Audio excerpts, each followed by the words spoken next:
Welcome to the news on Africa News 24 TV. I am Lydia Ajayi, bringing you news updates at this hour. Nigeria's armed forces have recorded a significant security breakthrough with the arrest of a suspected suicide bomber in Borno State and the recovery of a large cache of weapons, including 189 AK-47 rifles, during coordinated operations across the country. The dual successes highlight intensified efforts by the military to disrupt terrorist and criminal rounds of ammunition and other assets during sustained offensives across Sokoto, Katsina, Kebbi, and Zamfara states. The campaign also reportedly led to the rescue of 1,023 kidnapped victims and the neutralization of several bandit commanders, according to military officials. The military said the operations are part of a broader strategy to deny terrorists and bandits freedom of movement and reinforce security in vulnerable communities. Commanders emphasized continued intelligence-led patrols and joint task force coordination as central to maintaining gains and preventing attacks on civilians and critical infrastructure. In ANAMBRA State, 2 people have been confirmed dead and many others injured following a fireworks explosion during a Christmas carnival in Umuchu, Agwata local government area over the weekend. The blast occurred on December 29 near the main stage of the community event, where high-intensity fireworks, commonly called knockouts, unexpectedly detonated amid the festivities. Eyewitnesses described chaotic scenes as revelers scrambled for safety after the loud explosion with thick smoke engulfing the venue. One of the deceased, identified only as Ugochi, reportedly died instantly at the scene. Several of the injured, including children and teenagers, suffered serious burns and deep cuts, prompting fears that the death toll could rise. Social media videos circulating after the incident showed crowds fleeing in panic and emergency responders rushing victims to local health facilities. One witness recounted that those closest to the blast were thrown to the ground by the force of the explosion, while the sound triggering widespread fear. The tragedy comes despite a ban on fireworks and explosive devices announced earlier by the Anambra State Police Command ahead of Christmas and New Year celebration, aimed at preventing such accidents. Authorities have yet to issue an official statement on the incident, and local residents are calling for an investigation into how the hazardous fireworks were brought to and used at the carnival. In Lagos State, a massive fire has destroyed another section of the popular Balogun and Oyigbo markets, pushing the death toll from recent market fires to 5. Witnesses report that the blaze started early Tuesday morning in the plaza complex, quickly spreading to adjacent shops and stores. Emergency responders battled the fire for several hours before bringing it under control. Several people were injured and property losses are estimated to be in the billions of naira, with traders losing merchandise and stock that are taking months to accumulate. Authorities say preliminary investigations point to an electrical fault as the cause of the fire, but local fire officials are urging a thorough inquiry into safety compliance in all market facilities. The Lagos State government has promised to support affected traders, while the National Fire Service continues to monitor the aftermath to ensure that the area is safe for the public. In Nasarawa State, suspected bandits attacked 2 Catholic priests at St. Rita's Catholic Church, Unity Estate in Mararaba, near the Federal Capital Territory, in the early hours of Tuesday, raising fresh alarm over worsening insecurity around Abuja. The assailants reportedly stormed the parish residence at about 2:30 a.m., stabbing the clerics before fleeing the scene. The victims were identified as Reverend Father Comas Baye, the priest in residence, and a cadet of the Knights of St. John International, and Reverend Father Chris Peva, a visiting priest and former assistant at the parish. Both men were rushed to Nativity Catholic Hospital in Jikoyi, Abuja, where they received urgent care. Father Peva underwent surgery for a fractured arm, and both are now reported to be in stable condition. The Abuja Grand Commandery of the Noble Order of the Knights of St. John International has condemned the attack in the strongest terms, describing it as a barbaric assault on innocent clergy and a troubling sign of deteriorating security in Abuja and neighboring states. In a statement, the group urged authorities to investigate promptly and bring the perpetrators to justice. Local leaders and residents have expressed deep concern that attacks on places of worship and religious figures are part of a growing pattern of violence by armed criminal groups in the region, calling for enhanced protection for churches and communities to prevent further such incidents. Meanwhile, the family of world heavyweight boxing champion Anthony Joshua has voiced deep concern over their inability to visit him after a deadly road accident on the road on Lagos-Ibadan Expressway on Monday that claimed the lives of two of his close associates. Relatives says they learned of the crash only after friends and well-wishers called to break the news.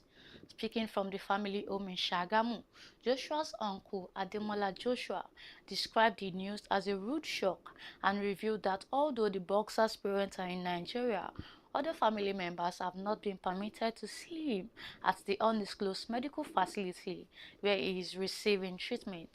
The family says it understands security protocols but is hoping for limited access soon. The tragic crash also claimed the lives of Ayodele Kelvin Olu and Gamishino, both 36, who were close friends and part of Joshua's team.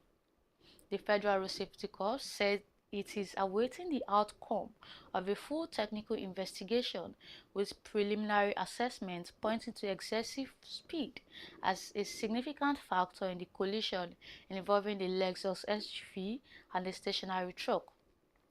Local and national figures have expressed sympathy and called for improved highway safety measures in the wake of the accident, as Nigerians continue to pray for Joshua's recovery and await the FRSC's detailed probe reports into the circumstances of the crash. And now in politics, FCT Minister Nyesom Wike has vowed that Rivers State will not repeat what he described as a leadership mistake in the 2027 elections, signaling an early push in the state's political landscape. Wike made the comments during a thank you visit to residents of Kana in Bori, Kana local government area, where he expressed gratitude for their support during the 2023 general elections and urged them to stick with their leaders. Wike insisted his visit was not aimed at campaigning, but at appreciation, noting that the people of Kana showed political courage by backing President Bola TINUBU when others were hesitant. He highlighted ongoing federal investments, including roads and the University of Environment in Ogoniland, as evidence that their support was yielding results, and added that more appointments and development projects are expected. The veteran politician stressed that future voting in Rivers will focus less on party labels and more on family, loyalty and development under what he described as the renewed hope agenda. Wike said leaders should reflect the collective will of the people rather than personal ambition and underscored his belief that the next election cycle must correct past errors. His remarks come amid ongoing political realignments in Rivers, where tensions between Wike's faction and other leaders, including current Governor Siminalayi Fubara, have shaped the state politics. His statements have been interpreted by some as a critique of recent leadership decisions and an early effort to shape support ahead of 2027. Moving on, the Deputy Speaker of the House of Representatives, Benjamin Kalu, has publicly invited Abia State Governor Alex OTTI to join the All Progressive Congress, insisting the party will back him if he defects ahead of the 2027 elections. Kalu made the appeal on Monday during a town hall meeting and Christmas food distribution event in Agbamusu, Bende local government area of Abia State. Kalu clarified that he has not yet declared his own intention to run for the ABIA governorship, said ongoing consultations with APC leadership are underway and he is waiting for the signal before making any political moves. Amid talk of his possible candidacy, he urged OTTI to formally join APC and assured the governor of party support if he did so. At the event, which also included the distribution of over 15 trailer loads of rice and cash gift to churches, traditional leaders and residents across Abia's 17 local council, Kalu outlined achievements under President Bola Tinubu's administration and emphasized the need for political unity to advance the federal government's agenda. The invitation highlights growing political maneuvering in Abia as 2027 election approach, with Kalu's plea seen as part of broader effort to strengthen APC's position in the southeast by drawing influential figures like Governor OTTI into the party fold.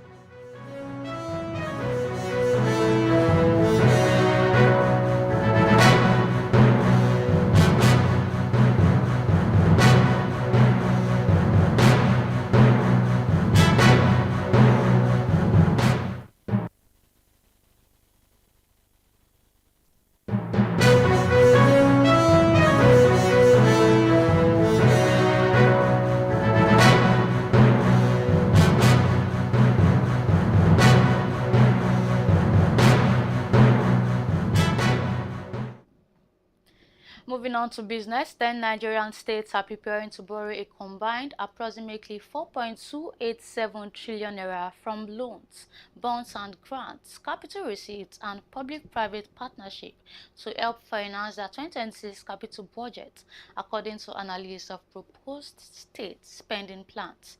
The states include Lagos, Abia, Ogun, Enugu, Osun, Delta, Sokoto, Edo, Bayelsa and Gombe collectively presented 14.174 trillion naira budget to their respective lawmakers for the incoming fiscal year. The planned borrowing forms part of a broader pattern of subnational governments increasingly turning to non-recurring financing sources beyond statutory federal transfers and internally generated revenue to support major infrastructure and development projects. Analysts says this reflects ambitious capital programs at the state level, but also raises concerns about fiscal sustainability if not managed properly. In Lagos State, which has the largest subnational budget in Nigeria, Governor Babajide Sanwo-Olu proposed 4.237 trillion naira 2026 budget will rely on around 1.117 trillion naira, 26.4% from loans and bonds to fund key capital projects, even after accounting for internally generated revenue and federal transfers.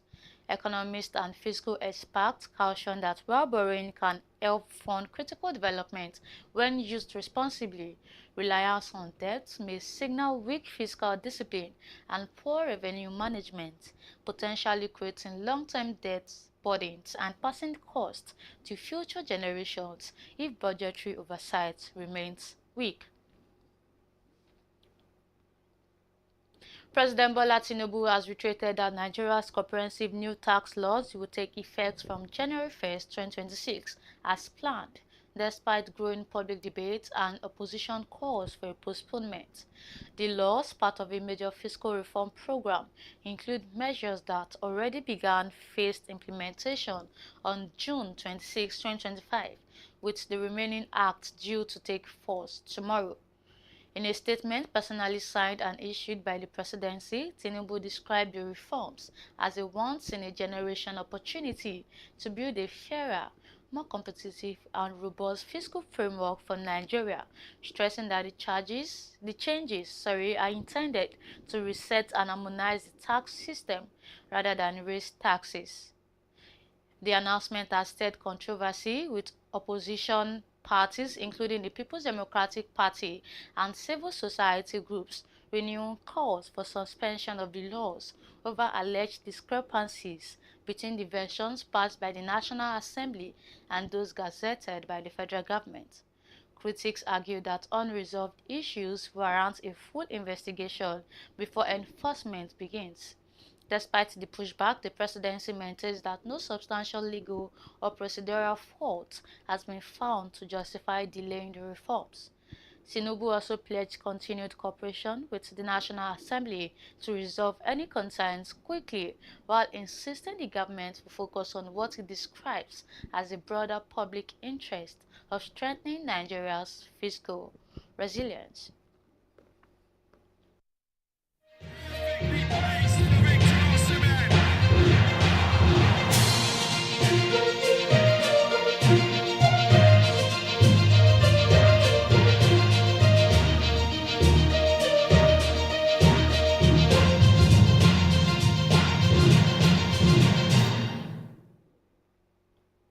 And now in sports, Nigeria Super Eagles secured a convincing 3-1 victory over Uganda in their final Group C match at the 2025 Africa Cup of Nations in Morocco, finishing the group stage with a flawless record and advancing to the round of 16 as top of the group.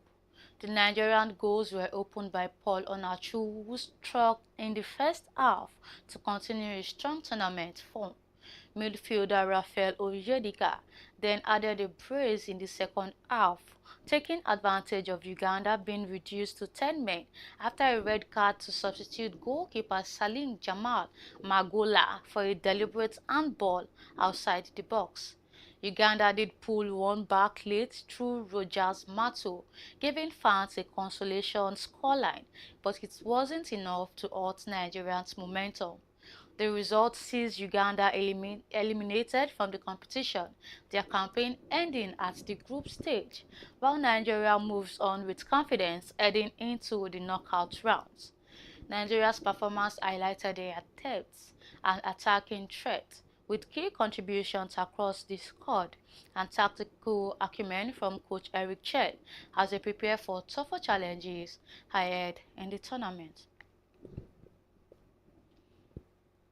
And that wraps up the news at this hour. Please join us for more news updates. I am Lydia Ajayi, and from all of us at Africa News 24 TV, we wish you a Merry Christmas and a Happy New Year in advance.